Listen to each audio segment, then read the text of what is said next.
Welcome to the AVAIL podcast, where we dig deep and talk about the art of leadership. My name is Virgil Sierra, your AVAIL podcast host and lead pastor of Vertical Church, aka Iglesia Vertical in South Florida. Today, we're sitting down with Yvonne Senat Jones. Yvonne is an Afro-Latina actress, and today we're going to discuss acting as a platform to share and shine your faith and be a light in the world that we're living in. So lean in, leaders, and let's get started.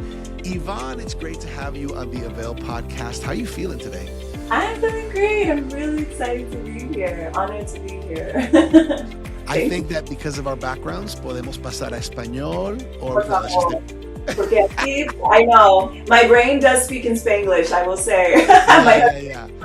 Some words here and there as we're staying married, all this time. I like that. Hey, before we jump into this conversation, you are an actress, and I love this because I haven't had many actors or actresses on the AVAIL podcast. I love this perspective we're going to be able to hear today. And before we jump into the conversation, tell us a little bit about yourself so our AVAIL audience can get to know you. Sure. Yes, my name is Yvonne.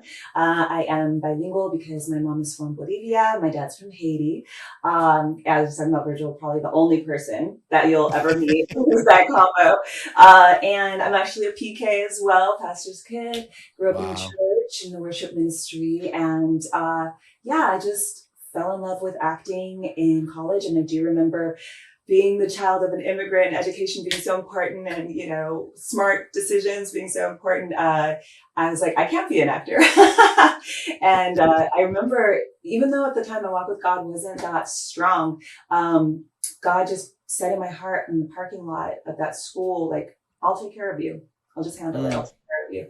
And so I remember feeling that kind of peace, and I made it my major, and then he opened the door for me to get my master's, and then from there, it's taken off in the way that acting careers take off, which is kind of slow and steady, but then covers big ground in these leaps. And so, I've been really blessed to be on a lot of networks and be in several films, and continue to do that. And also I'm doing more voice acting, which I love, and independent projects. And so it's been really great career that I'm so grateful I've had him as an anchor for the entire time. Yeah. I love that. I think you have a very unique perspective being a Christian believer in the kind of entertainment and artist world. Now, I want us, just because I think people are probably curious and leaning in right now, where might people have seen your work? What projects, would they recognize that you've been on? Yes. Well, Tyler Perry's Ruthless, which just got taken to Paramount Plus, is the one that most people recognize me from, because that was my series regular bookings. I was on the show. I played Tally. I'm the character who's trying to get everyone to get out of a cult that we got into accidentally. So that tends to be the one most people know me from. And then one of my favorite projects is Netflix, The Mother with Jennifer Lopez. It's one of the top movies still of all time, which was just such an incredible experience.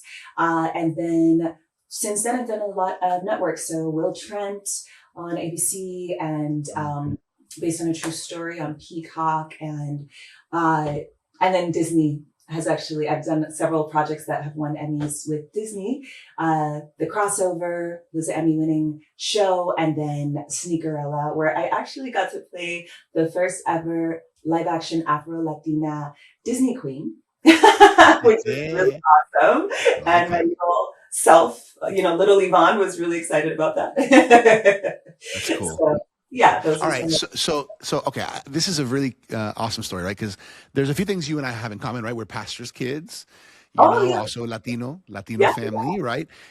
So talk to us a little bit about your journey into the acting world, because obviously that might not have been necessarily the plan or the idea all the time. However, where did that interest come from, and how did that really change the trajectory of your life? I think I was always a performer because, like I said, I would do worship, I would do VBS, Ya Tú Sabes, Vacation Bible School. I did the puppeteering, lots of improv with that. And I would have the kids make Veggie Tales, productions for Christmas, and me and Right. my mom would make the puppets. And so lots of performing in my Yeah. blood. Yeah. And actually not really so much acting until college. And so I had taken a year off of school to kind of try to figure things out. And then I came back and I went to a community college and I took a class in everything I kind of liked. And it was acting class. And it was this experience I had in class where I just kind of fell into the role, and it was as if it was my world at the moment. And then they did like a lights off to end the scene and lights on, and it was like, whoa, what was that? I want to do that again. And so, yeah, I fell in love with it from there. And I could tell because I was always pretty good in school. But once I decided to be a major, then I was on the dean's list. I was on the president's list. Like I was just acing all my classes, and I really enjoyed the idea of creating a story that people, when I read, I like to read for escapism. And so fantasy worlds and, dragons and being a superhero and things like that. I was always playing those kind of games with my cousins outside. Okay, I'll be Poison Ivy, you be Catwoman. So it just felt like an opportunity to do that in real life, and then to also take other people with you to enjoy that experience. So I just fell in love with it. That's cool. Now, if we're honest, you've built a career in an industry that can sometimes feel like it's at odds with faith, right? Or kind of not aligned with the Christian faith. How have you navigated the tension as somebody who's influencing, somebody who's leading, but also who loves God and maybe has a calling on your life? I will say that it has been intentional, which is why I'm very grateful that I had my relationship with God established before I got into it, because this is an industry that once you have done something, it is there forever, right? Mm-hmm. And so the decision that you make, even to auditioning for it in the first place, will have a resounding effect to where once it's there, it can't be taken away. And so it's a very permanent industry, whereas other industries are not that way. Sure. So it does require a lot of intentionality that, like I said, I was really grateful that God was like an anchor for, because going into it, I had to have those times. And to be honest, thankfully, there weren't too many, but every now and then a role would come by and it just would not sit too well in my spirit, or I wouldn't, or I just have to ask God how we feel about this, Yeah. Thankfully, I have a great team. And I always think that's, for anyone who might be looking into that as an actual industry to get into, I think it's very important to surround yourself with the right supportive team that understands your boundaries at the beginning. So it's not a surprise to them.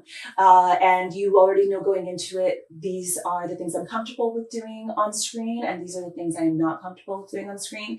And also recognizing that it's the same as with the spouse. The right person is going to be perfectly fine with your boundaries. Right. So, so I feel like having those boundaries for myself of this is what I will and won't do has been a guiding light for me, even to where I went to grad school, even to the auditions that I took, and then the roles I accepted. I will say something very easy to do is, if you already feel a sense of unease in the reading of the role to audition, then I just nip it in the bud right there. I say, I'm not even going to audition for this, because I don't want to get to the place where now look at how much money they're going to offer, and pressure of and I also don't want to ever be deceptive in saying, yes, I'm totally fine with that, when I know in my spirit I'm not. It doesn't benefit anybody. So that has been really helpful. And knowing that if I make that decision, God still has my back, and it's not like I'm making a decision out of fear. Oh no, I'm throwing my whole career away. That's my anchor, knowing God said he has a plan for me. So I have to trust that this is just not part of my journey, but my journey is still headed in the right direction. Yeah, I think what I'm hearing as I hear you share that, I'm hearing identity. You know who you are in Christ, and who you are and who he's called you to be. I'm hearing convictions, because you know what boundaries, here, these are the lines, right? And having clarity on that. And then I'm also hearing the right people, having the right people around you, Yes. because they're gonna understand and know this is who you are. This is what they're pushing forward. This is what they're not pushing forward. I think that's important because I would imagine you alluded to it, but I would imagine there could be very tempting offers or opportunities, whether it's how Yes. much they're offering to the exposure of a certain role. Talk a little bit about that because that could be a tension, right? That could be a tension of, oh my goodness, I have a boundary, but maybe I could push it further. Right, right. No, the nice thing is very early on in my relationship with God, so, growing up a PK, I had my time away as most PKs do. But when Hmm. I came back to God, when I prioritized God, because he was always there, right? Yeah, yeah, yeah, So I was like, hey, God, you're here and I want you to be, yeah, in charge again. Uh, my dad gave me a really great piece of advice and he said, follow peace. Because I was struggling to hear God. I didn't know how everybody was hearing him. yeah, And I was looking for signs. And he said, very simply, just follow peace. And so that has been my guiding light whenever a project comes around and whenever something does come around, because the Holy Spirit, I think, waves big red flags for you. So even hmm if it is a lot of money, even if it is a great project, there's such a sense, there's such a lack of peace also yeah, that it feels like fool's gold. And releasing that project gives you peace again. So it yeah, was the right decision. So that's, I think, from my experience, actually my experience of not serving God gave me a really great insight of when I would have the Holy Spirit waving a red flag of unease, hmm and I would do it anyway. I remember the results always made me feel like, should have listened. yeah, So now I can take that into my relationship and say, Yvonne, I don't care what it looks like on paper. If it doesn't give us peace, then what good is it? Right? The yeah, verse, what does it benefit a man to gain the world and lose his soul, is so yeah. valid. Yeah, that's so good. I love your perspective on that because, again, as a person of faith in an industry that doesn't always understand or even value the same things, Yes. it could be so easy to compromise, to accommodate.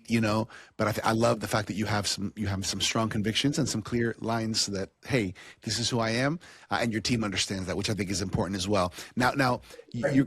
I mean, it is a neat thing, right? A lot of people say, man, I wish I could be an actor or an actress, right? It's a beautiful thing. Now, question for you, looking back on your work, which roles or projects do you think, would you say, have impacted you the most, and why?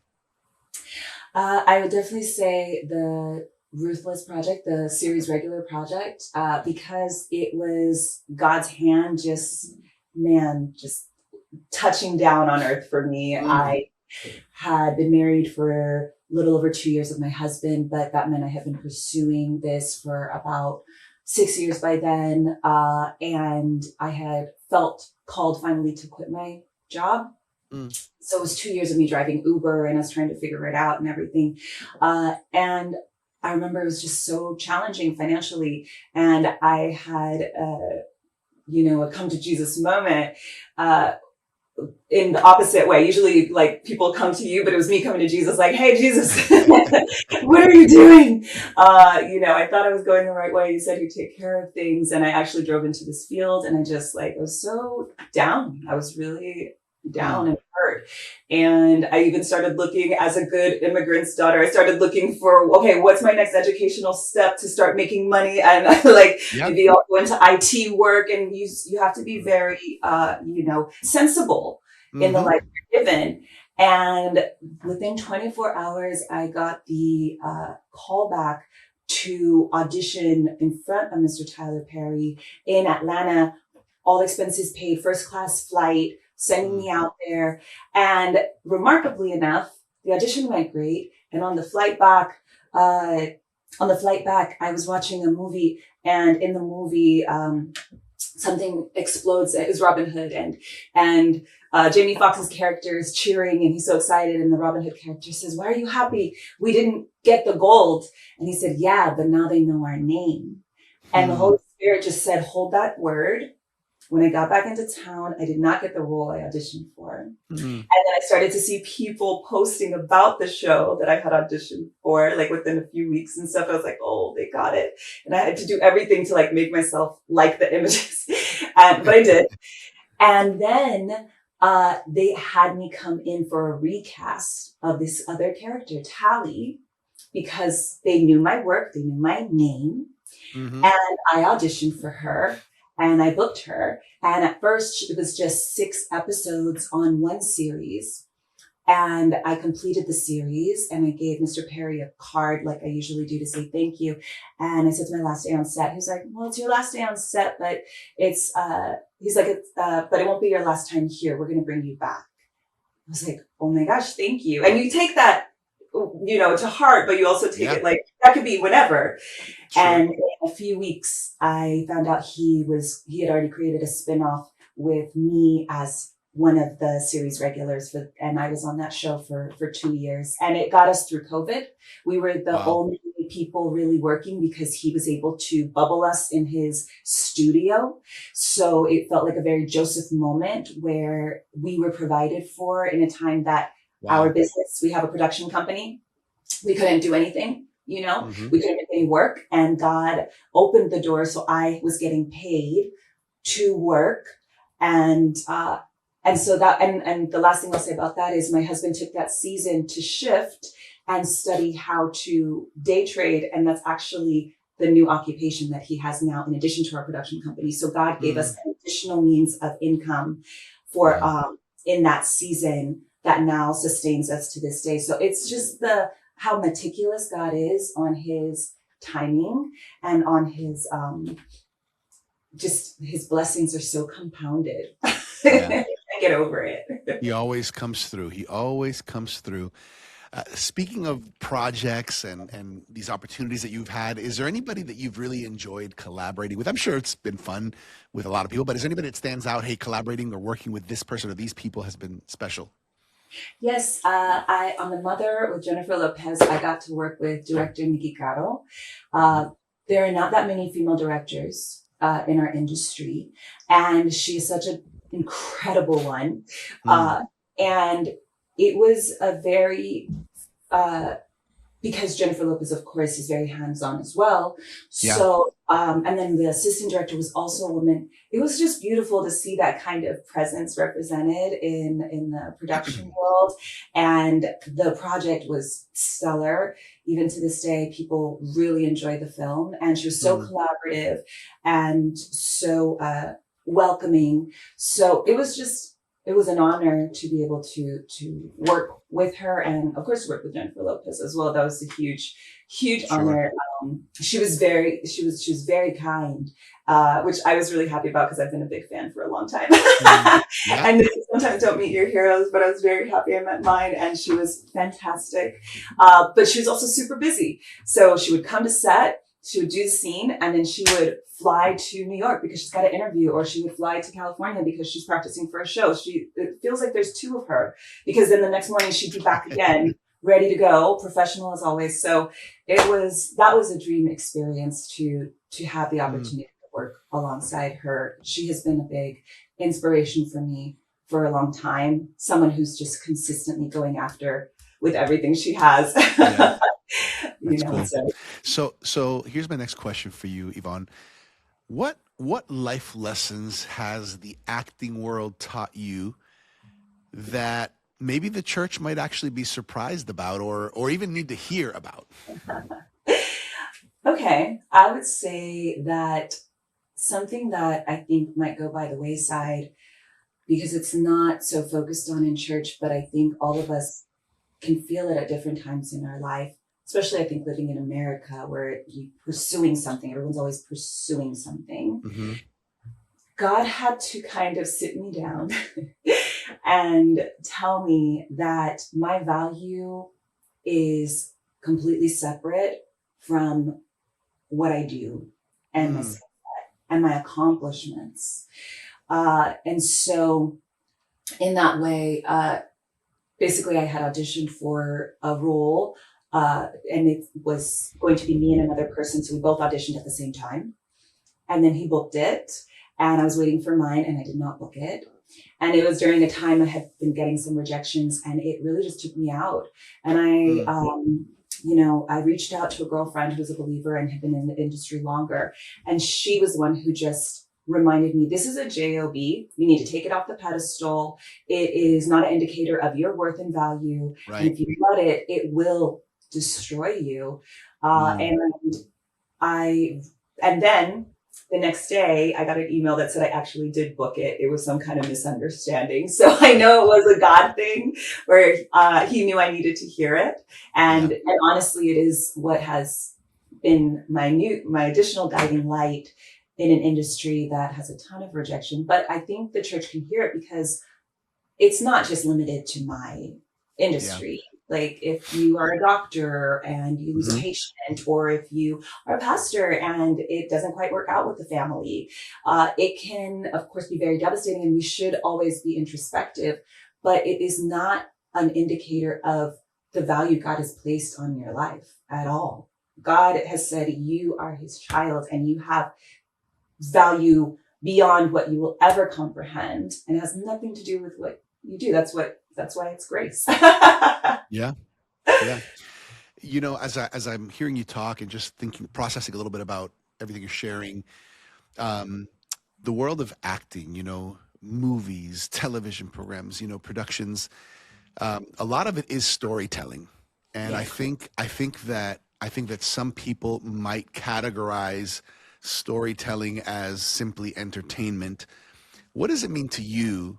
And talk to us a little bit about the power of storytelling beyond, you know, just entertainment. There could be an entertainment, you know, a factor and aspect, but there's something powerful about storytelling that really captures and touches people. Talk to us a little bit about that. Well, I think we don't have to look far because Jesus was all about the parables, all about the storytelling. So I think if anything, that gives us our stamp of approval that him knowing how we respond as a humanity knew how powerful that was. He could have used any method. He could have, he could have sang, he could have done poems, but he used parables and storytelling. And I feel like it's the same way when we read the word. It's the living word because the Holy Spirit gets to do the work very unique and specific to what we're going through at the time and how we receive.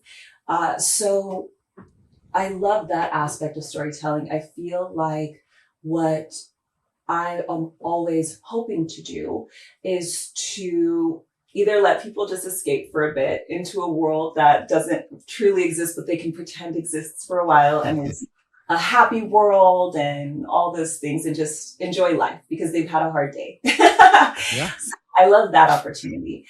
I think the more powerful opportunity at times is that sometimes we're not ready to process our feelings or what's going on in our own lives until we see someone else going through it themselves in some capacity and see it illustrated in front of us. And I see God constantly being able to bring healing out of films. And I know The Chosen is doing incredible work right now.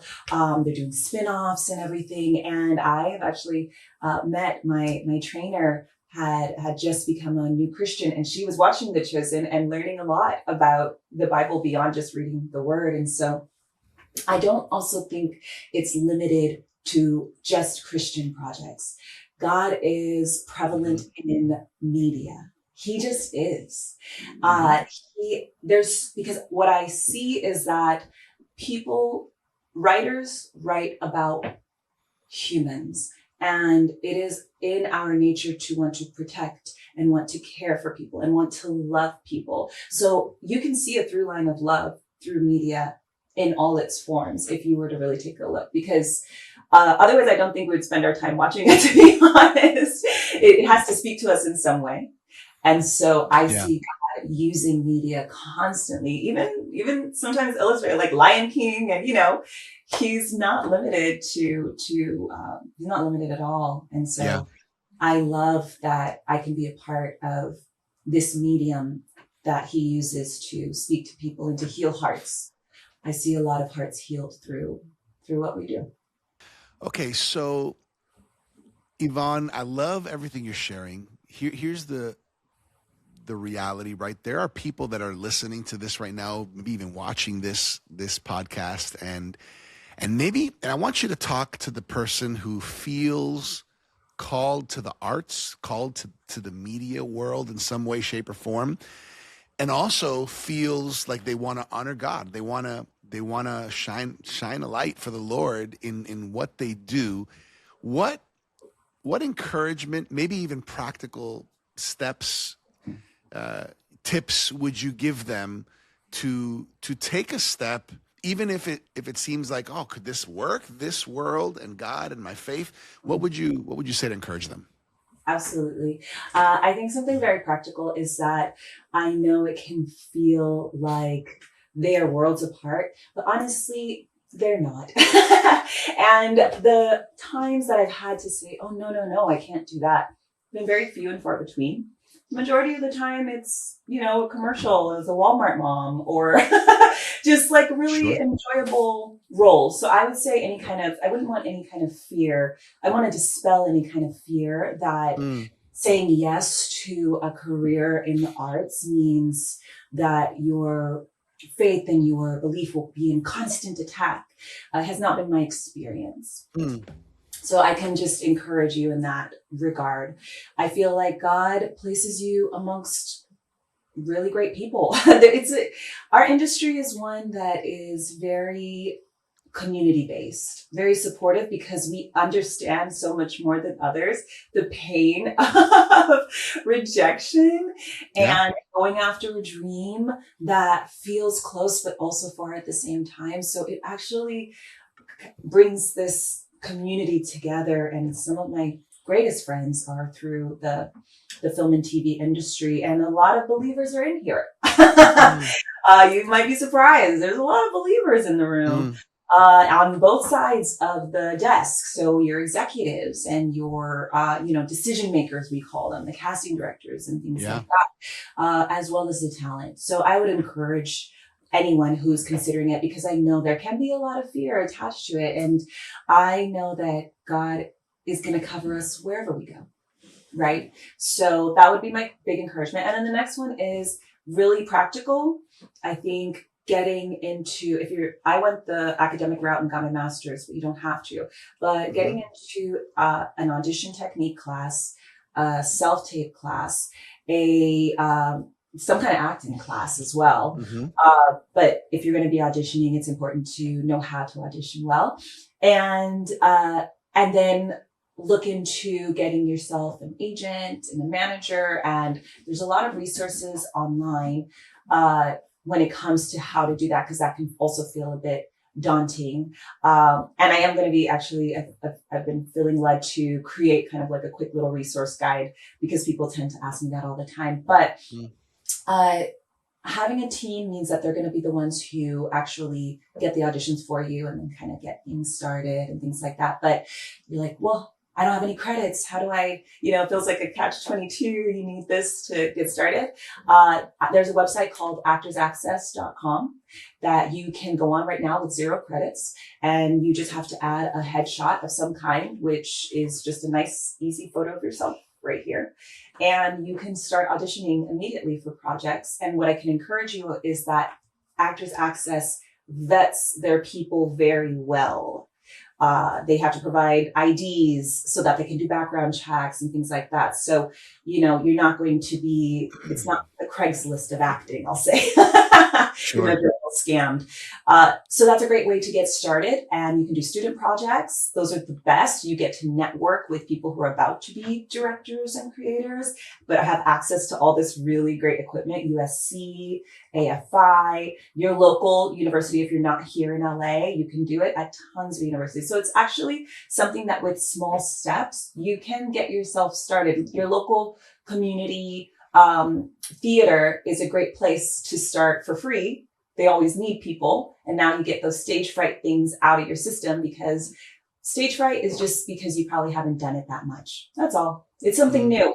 And you keep doing something new, it becomes old. And you learn how to work with the emotions. I'm not saying they go away, but you learn how to compartmentalize. So that would be my advice.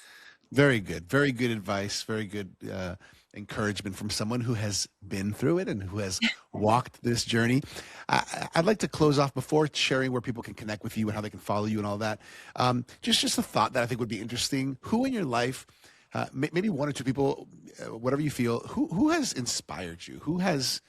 who has been somebody, or people that have really been um, catalysts or just strength for you on your journey? My mommy. My mom is the reason I got into the graduate school that I got Mm, into. She came to New York with me for my audition process.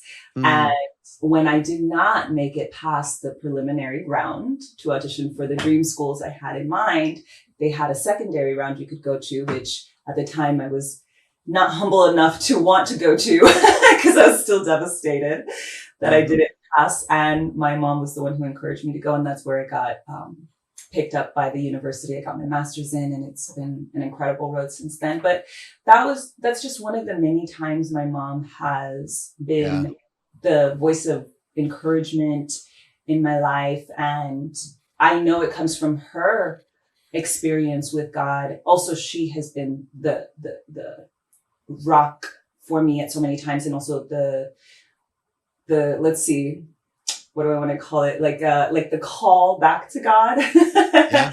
My mom's prayers, I know, were a huge factor in me renewing my relationship with God.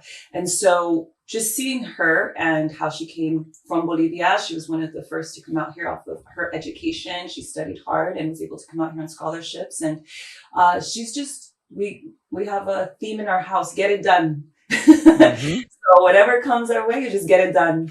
And so definitely my mom is incredibly Beautiful. inspiring for me. Hey, part of our stories is the people that God has placed there, and the people that have been encouraging. I love hearing that.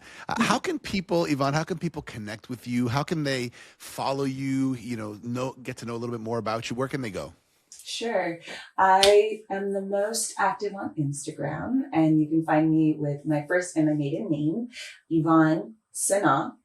You can find me there. And also, if you ever want to email me, you can just email me at info@yvonnesenatjones.com. Mhm. I do offer one-on-one coaching for self-tape and even career coaching as well. So I always just love pouring into other artists, people who are where I've been, Yeah. and so I feel like it's an honor to be able to give back in whatever way I can. Very good.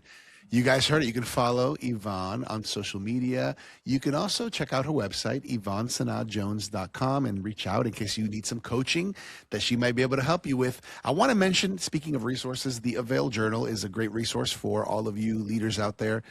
Great leadership resources.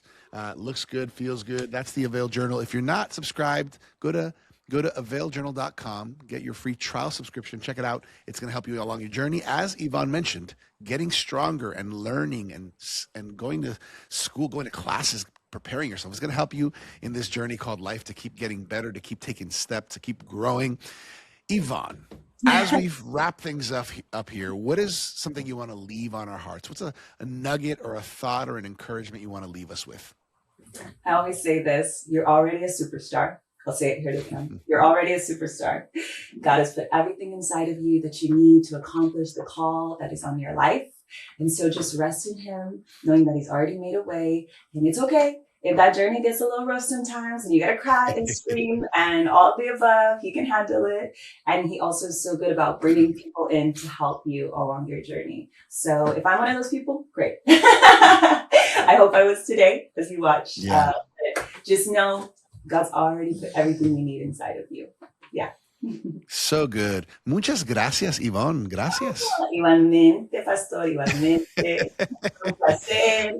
Yes. Yeah, this has been fun. I really appreciate your perspective, your input, and even your voice as a Christian, as a person who loves God, who values your faith in an industry where that might not be as vocal or public out there. But as you said, there's many people in the industry who do love the Lord and who are shining the light in those areas and in those ways that we might not be able to see. It's awesome. We encourage you. We honor you. We bless you and your life and your family for being vocal about what you believe in, and also having those convictions that I think are leading you to make an impact, not just in your roles as an actress, but also in life as people see your testimony. Thank you for being a witness. Oh, praise God. I'm grateful to be able to be one. Well, thank you for imparting in the leaders as well, because, you know, they need support too. You know, God will make that burden light, but it can get heavy sometimes. Yeah, that is very, very true. Thank you so much, Yvonne. Everybody, thank you for joining us for this episode of the AVAIL podcast. For more leadership resources, check us out at theartofleadership.com. Make sure to claim your free trial subscription of the AVAIL Journal at availjournal.com. As always, I'm your AVAIL podcast host, Virgil Sierra. Muchas gracias. Thank you for connecting with us to learn the art of leadership here on the AVAIL podcast.